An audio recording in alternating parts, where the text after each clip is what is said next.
सारगासो सी north Atlantic ocean के बीच 1100 kilometre चौड़ा और करीब 3,500 किलोमीटर लंबा ये समुद्री हिस्सा सबसे अलग थलग है। इसके कोई किनारे नहीं है। इसके चारों तरफ दुनिया के कुछ सबसे तेज बहाव हैं और यहां कई अजीबोगरीब घटनाएं हुई हैं जिसकी वजह से इसे कुछ नाम मिले हैं, जैसे sea of lost ships, the calms of death और द सी ऑफ फियर। और हैरत की बात यह है कि चारों तरफ पानी के जबरदस्त बहाव होने के बावजूद सारगासो सी अपने आप में बहुत शांत है। इसका पानी अजीब तरह का नीला और मिस्टीरियस है, जिसे देखकर लगता है कि जैसे बहावों का इस पर कोई असर ही नहीं पड़ता, जैसे हवा रुक जाती है या वक्त थम जाता है। पहले जब सेलिंग शिप्स चला करते थे तब अगर सेलिंग शिप्स इस एरिया में चले जाते तो बाहर नहीं आ पाते और उन्हें देखकर लगता था जैसे वो सारगासो सी में फंस गए हों। बोट्स एकदम सही सलामत मिल जाती हैं, लेकिन उसमें बैठे लोग बिना किसी सुराग के गायब हो जाते हैं। पता नहीं ऐसा क्यों होता है। ये बहुत अजीब बात है क्योंकि कहा जाता है कि सारगासो सी का पानी बहुत ही शांत है। सारगासो सी से गायब होने की सबसे पुरानी और सबसे मशहूर खबर शायद अगस्त 1840 में आई थी, जब रोजली नाम का एक मर्चेंट शिप जर्मनी से क्यूबा जा रहा था। लंदन टाइम्स के मुताबिक जब शिप बिना किसी दिशा के बहता हुआ मिला तो वो पूरी तरह से खाली लेकिन एकदम सही सलामत था और उसके सेल्स अभी तक सेट थे। रोजली के साथ जो हुआ वो एक रहस्य बना हुआ है, लेकिन सारगासो सी में सदियों तक लगातार इसी तरह की घटनाएं होती रहीं। 1881 में एलन ऑस्टिन नाम के एक शिप को सारगासो सी में एक खाली स्कूना मिला। उन्होंने एक टीम को उसमें बिठा दिया और उसे लेकर वापस लंदन की तरफ वहां से निकल पड़े। करीब 2 दिन बाद स्कूनर यहां वहां भटकता हुआ मिला और जब उस पर जाकर देखा गया तो वो टीम भी गायब हो चुकी थी। उसका नामो निशान तक नहीं था।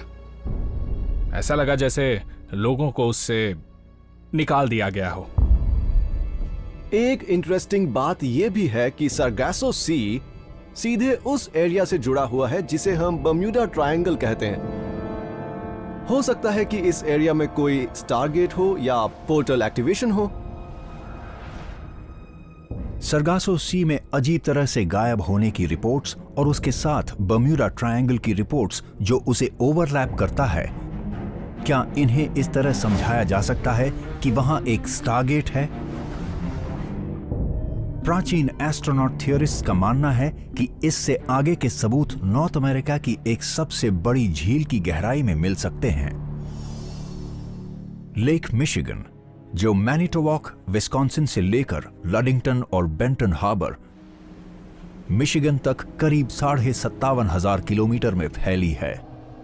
एक और रहस्यमयी जगह जिसे मिशिगन ट्रायंगल कहा जाता है।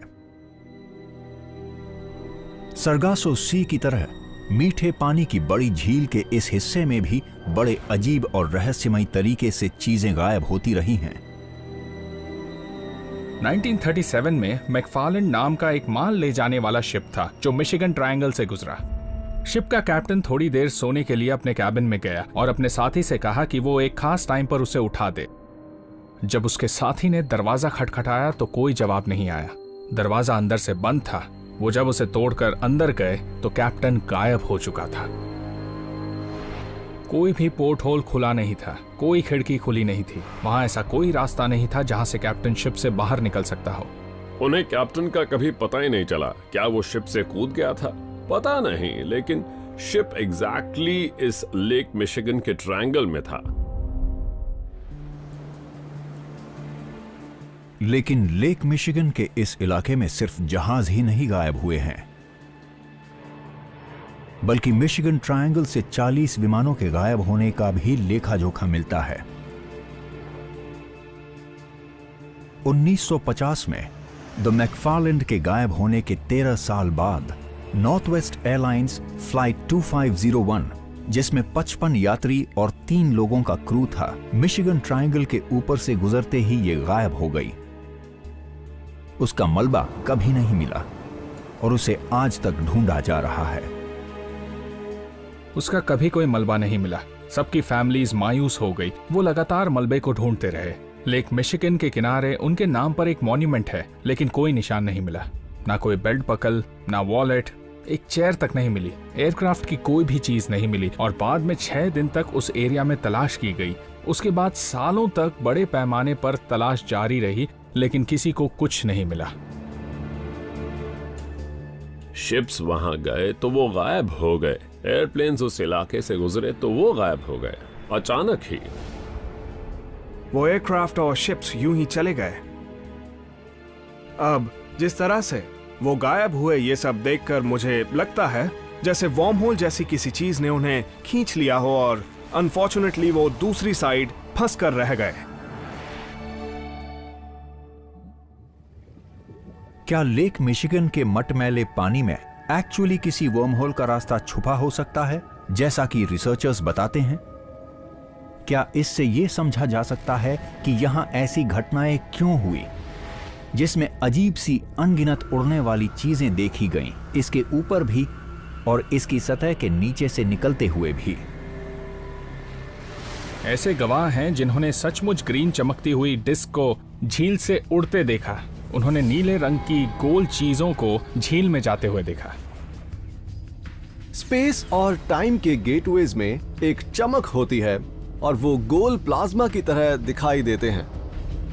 ऐसा लगता है कि पानी के कुछ हिस्से अक्सर ऐसे होते हैं जहां ये पोर्टल्स अपने आप बन जाते हैं।